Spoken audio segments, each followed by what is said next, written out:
कार्यक्रम के एक प्रकार से प्रणेता थे, जिन्होंने पूरी कार्यक्रम की रूपरेखा तैयार की थी। वो स्क्रिप्ट राइटर भी थे और होस्ट भी थे, अनवर मकसूद साहब। वो जिंदा हैं। मोइन अख्तर साहब गुजर गए।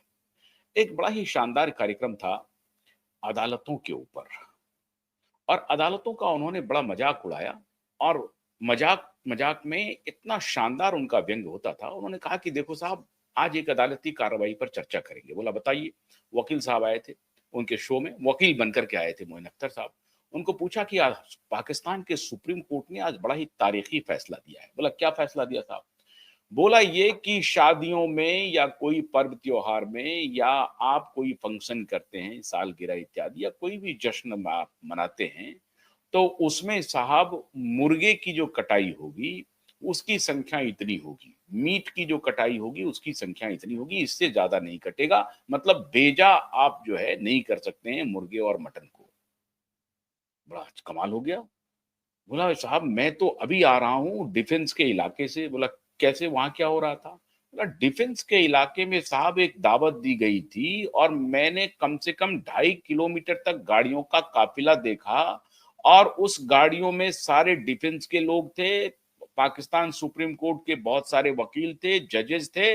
मैंने देखा मौका अच्छा है, मैं भी घुस लिया उसमें, और देख करके देखा तो भाई वहां तो जबरदस्त कोरमा, मटन कोरमा और बिरयानी और लजीज व्यंजन बने हुए थे। मैंने खाया, और मैं बताऊं माशाल्लाह अनवर मियां कि मेरे हाथ की खुशबू अभी गई नहीं है। और बाद में पता चला कि 2,500 लोग थे उस खाने में।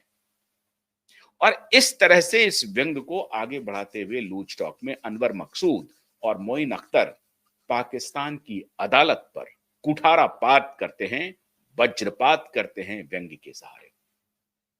अपने देश की अदालतें अद्भुत हो रही है मित्रों, माशाअल्लाह अदालतें हो रही हैं। न्याय हर जगह दर दर की ठोकर खा रहा है, और अदालतों में एक से एक फैसले आ रहे हैं।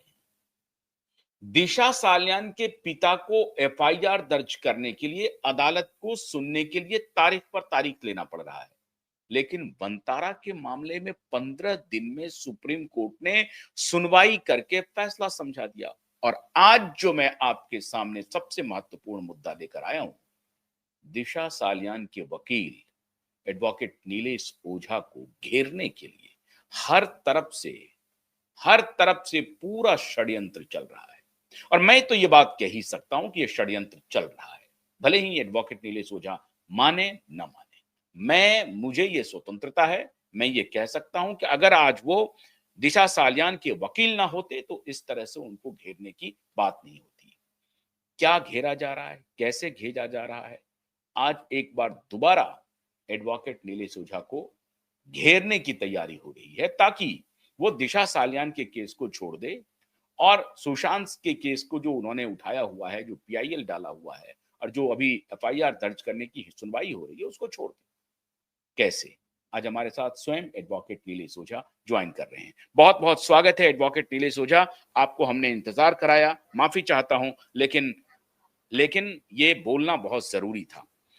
नीलेश जी, सुनने में आया है कि 5 जजों के बेंच ने आपके खिलाफ दोबारा कंटेम्प्ट ऑफ कोर्ट का नोटिस सुओ मोटो कहा है लेने के लिए। सुओ मोटो आपके ये खिलाफ क्रिमिनल प्रोसीडिंग्स चलाने का आदेश दिए हैं, और इसको मीडिया ने स्वर्णाक्षरों में लिखा है। वही तो आधा लिखा है जी। 4 तारीख को हियरिंग हुई थी, उसका ऑर्डर कल आया है। 4 तारीख को हियरिंग में कोर्ट ने कहा था, इसका बैकग्राउंड बताता हूं मैं जी। दिशा सालियान के केस में प्रेस कॉन्फ्रेंस हुई थी। हमने कहा था जी। कि ये मैटर जस्टिस रेवती मोहिते डेरे के सामने नहीं चल सकता है। उसके 4-5 कारण दिए थे हमने। ये उसके पास में मतलब जो ये है उनके पास में रोस्टर ही नहीं है, ये मैटर दूसरे बेंच के पास जाना चाहिए। दूसरा ग्राउंड दिया कि इन्होंने फोर्जरी की है चंदा कोचर और एक दूसरे आरोपी को बेल देने में। तीसरा ग्राउंड का कि इनकी बहन खुद राष्ट्रवादी की लीडर है, शरद पवार गुट की, मतलब इनकी बुआ या मौसी जो भी लगती है आदित्य ठाकरे की, तो ये उनके क्लोज रिलेशन में है और वो उसको सपोर्ट कर रही है। तो ऐसे ग्राउंड दिए थे हमने, और उसको हम वन ऑफ द आरोपी उसमें बना रहे करके। तो उसमें कोर्ट ने मुझे पहला नोटिस दिया। तो कहा कि ये आपके जो अच्छा, नोटिस क्यों दिया था आज तक लोगों को नहीं पता है। नोटिस दिया गया था, कोर्ट ने सुओ मोटो नहीं लिया था। जस्टिस रेवती मोहिते डेरे ने लेटर लिखा था कि नीलेश ओझा के सारे आरोप झूठे हैं। 2 अप्रैल का हियरिंग हुआ, 4 अप्रैल को लेटर लिखा। दो दिन लिया सोचने के लिए कि सही है कि गलत है, बट 2 दिन के बाद में उनका कहा कि सारे आरोप गलत है। मतलब वो ना वंदना चव्हाण उनकी बहन है, ना इन्होंने चंदा कोचर के बेल में कोई फ्रॉड किया है, ऐसे जो भी है सारे आरोप गलत है। हमने रिप्लाई दिया। तो पहले क्या किया, पहले कोर्ट ने जज का नाम बताया नहीं, वो लेटर दिया नहीं। हमने केस लॉ वगैरह पॉइंट आउट किया, हमने कहा जज का नाम बताना पड़ेगा आपको, ये किसके कहने पे आपने कॉग्निजेंस लिया आपको बताना पड़ेगा। फिर हाई कोर्ट ने हमको कॉपी दिया। जैसा वो कॉपी आया, हमने अर्जी लगाया ये जज के खिलाफ में प्रोसिक्यूशन किया जाए, ये जज का झूठ ऐसा ऐसा है। वो अर्जी पेंडिंग है, उसके ऊपर कोई ऑब्जेक्शन नहीं है अभी तक कोर्ट को। दूसरा अर्जी लगाया मैंने कहा कि ये जज को इसमें पार्टी रिस्पोंडेंट बनाइए और इनको विटनेस बॉक्स में बुलाइए, इनका एफिडेविट बुलाइए। ये जो मेरे आरोप है, ये मेरे प्रूफ्स है, तो इसके ऊपर इनका रिप्लाई एफिडेविट बुलाइए।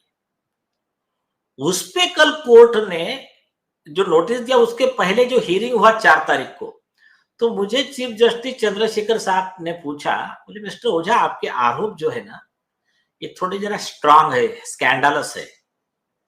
तो मैंने कहा साहब, उन्होंने एक सीके दफ्तरी का जजमेंट बताया, बोले 1971 में एक जजमेंट था कि उसमें ऐसा लिखा है कि ऐसे वर्ड यूज नहीं कर सकते।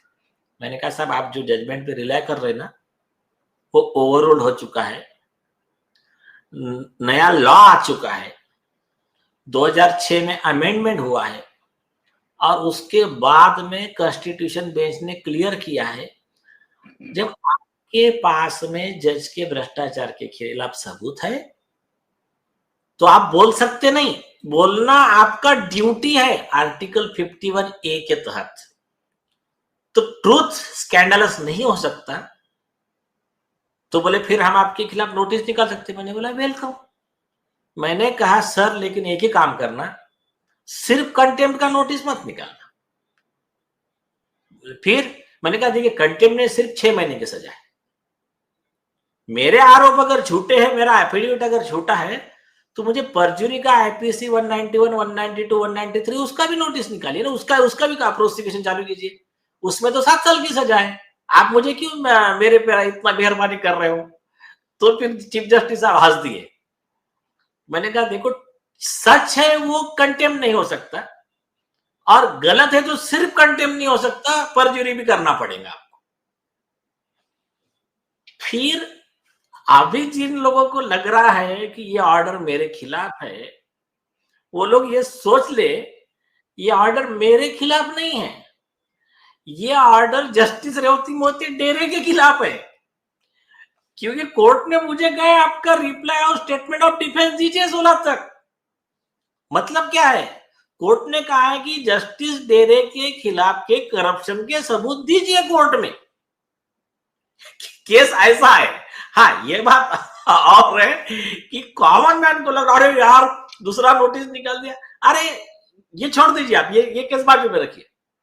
2009 में एडवोकेट प्रशांत भूषण जी ने तहलका में इंटरव्यू दिया। 8 chief justice of India corrupt थे। इन्होंने करप्शन करके बोगस ऑर्डर पास किए, सुप्रीम कोर्ट खोल गए। आरजी किसने लगाया प्रशांत भूषण जी के खिलाफ पता है आपको? हरीश साळवे, वो उसमें complainant. एमएकस Curie versus Prashant Bhushan. कब?